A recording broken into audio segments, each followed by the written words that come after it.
به نظر شما وحدت ملی به ارمان‌های ملی چه ربط دارد؟ زیرا بیشتر ما میشنویم که میگن وحدت ارمان ملت. یکی از وحدت و دیگر از آرمان. آرمان یعنی امید. امروز ما چقدر دستاوردها در زمان استقلال داریم، این آرمانی سابقه ملت ما بود. تا اگر وحدت سالم نباشد آرمان میسر نمیگردد. علاوه بر این وحدت را پروردگار بزرگترین نعمت مینامد. اگر ما به قدر این بزرگترین نعمت خدا که وحدت ملی است ما نرسیدیم، پیامدهای اینا گوار دارد.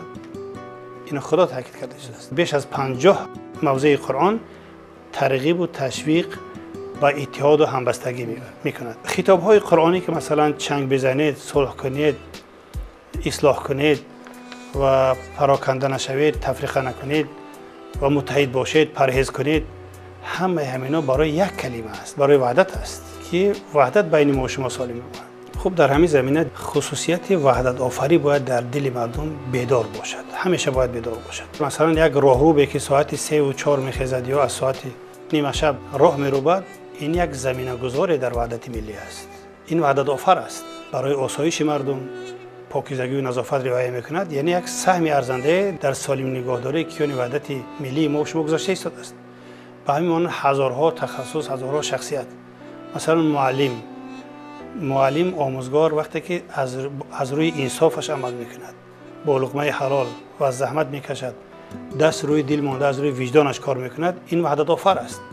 به همین معنی دکتر، طبیبان کسانی هستند که از روی عدل و انصاف و وجدانشان کار میکنند. اینها در وحدت ملی سهم گذاشته شدند. هر تاجر و سوداگری که کوشش میکند که در خرید و فروش انصاف را رعایت کند، قیمت فروش نباشد، از روی عدل و انصاف، از روی انصاف یعنی خدا را حاضر و ناظر بداند، انصاف را رعایت کند، سودا کند، این یکی از شخصیت‌های وحدت آفر است. کسی خدمتچی دولتی باشد، از روی وجدان کار کردن، سوء استفاده از مقام نکردن یا مثلا به کسی بی اساس ضرر نرساندن. وقتی برعکس اگر باشد، این دیگر وحدت آفر نیست. وحدت آفر کسی است که منفعتش به خودش و به غیرش میرسد، یا اگر منفعت رساندن نتوانست، ضرری نه به خودش نه به غیرش نمیرساند. این خصوصیت وحدت آفری است.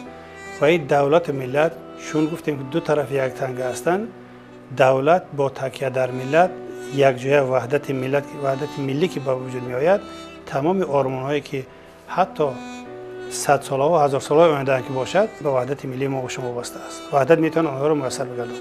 کدام عامل‌ها میتوانند پایه‌های وحدت ملی را، یعنی تخریب و یا زیر خطر برند؟ یکی از این عامل‌ها بی اهمیتی نسبت به مقدسات ملی و مذهبی می باشد. دیگر چیزی که تهدید به کیان وحدت ملی است، این جهل و بیسوادی و خرافات پرستی است. دیگری که مثلا آگاه نبودن اکثر جوانان نسبت به وضع ژئوپلیتیکی دنیا.